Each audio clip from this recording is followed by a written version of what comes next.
Welcome to Cozy Classics. I'm tucked away here in my cabin, tea steaming gently beside me, the scent of pine drifting through the air. Tonight we explore Pride and Prejudice, penned in 1813 by Jane Austen, a tale brimming with love, family tangles, and a dash of unexpected heart. It follows Elizabeth Bennet, a quick-minded young woman who navigates it all with grace. Come along, settle into the warmth, and let's step into her world together. It's all about to begin. Close your eyes for a moment and imagine a gentle English countryside village tucked away in the early 1800s. The streets are narrow, lined with stone cottages that lean slightly with age, their chimneys puffing soft gray smoke into the crisp air. The sound of horse hooves clatters faintly in the distance, mingling with the chatter of neighbors leaning over garden fences, swapping tales over cups of tea. It's a place where the days move slowly, marked by the tolling of the church bell and the rustle of leaves in the hedgerows. The fields stretch out beyond, golden in the sunlight or misty at dawn, and there's a cozy hum to it all. A world where community and family shape every step. This is Longbourn, home to Elizabeth Bennet, Lizzie to those who know her best, a bright, spirited girl with a steady gaze and a mind that questions the world around her. She lives with her parents and 4 sisters in a modest house that creaks with life. Her mother, Mrs. Bennet, is a force of nature, her voice rising with every plan to marry off her daughters to wealthy suitors. Back then, it was the surest way to keep a roof over their heads. It's like living with a cheerleader who never stops strategizing, and Lizzie takes it with a patient smile, though she's not sold on the idea. Her father, Mr. Bennet, retreats to his library, a quiet man with a wry grin, letting the household's chaos play out like a play he's already seen. The sisters add their own colors. Jane, the eldest, is a picture of kindness with her soft voice.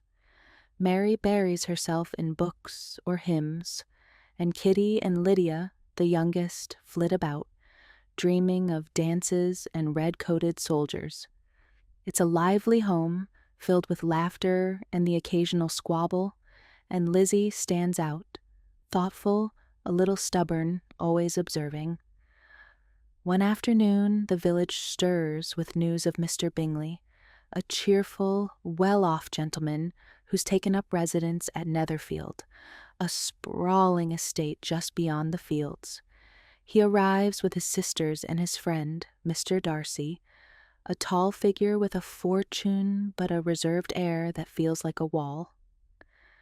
At the first village dance, held in a hall lit by oil lamps and alive with the scrape of fiddles, Bingley dances with Jane, their smiles lighting up the room like a shared secret. Darcy, though, hangs back, and Lizzie overhears him dismiss her as tolerable, but not handsome enough to tempt me. It stings, but she laughs it off, deciding he's not worth a second thought, and the night carries on with a hum of voices and footsteps. Weeks pass, and their paths keep crossing, over tea at a neighbor's, during walks along the muddy lanes, or at another dance where the air smells of wax and roses. Bingley and Jane grow closer, their quiet moments by the hearth or in the garden feeling like the start of something tender. But Lizzie's attention shifts when she meets Wickham, a soldier with a smooth smile and a story of how Darcy cheated him out of an inheritance. She believes him, painting Darcy as proud and cold, while her mother nudges her toward Mr. Collins, a bumbling cousin who's to inherit Longbourn. He proposes with all the charm of a nervous clerk, and Lizzie turns him down, her voice steady, leaving Mrs. Bennet in a huff. The story takes a turn when Lizzie visits her friend Charlotte, who's married Mr. Collins for a secure life in a quiet parsonage. Darcy shows up, and after some stiff conversation, he proposes, but it's a mess. He confesses his love, then adds that her family's lowly status and wild ways are a burden. Lizzie's temper flares, and she calls him out for his pride, his role in splitting Jane and Bingley, and his treatment of Wickham. It's a heated moment, and Darcy leaves, his face tight with surprise. But there's more to come. Lizzie tours Darcy's estate, Pemberley, with her aunt and uncle, a place of sweeping lawns and grand rooms that whisper of history. Darcy's letter follows, explaining he separated Jane and Bingley out of misguided care, not spite, and that Wickham's a scoundrel who once tried to elope with Darcy's sister for her money. Then trouble hits. Lydia runs off with Wickham, threatening the family's name. Darcy steps in, tracking them to London, paying Wickham's debts, and arranging a hasty marriage to save face. Lizzie, struck by his quiet generosity, rethinking everything she thought she knew. Darcy returns to Longbourn, his pride softened, his manner gentler. He proposes again, this time with a warmth that reaches his eyes, and Lizzie says yes, her heart shifting with him. Bingley and Jane patch things up, their love blooming anew, and soon both couples marry.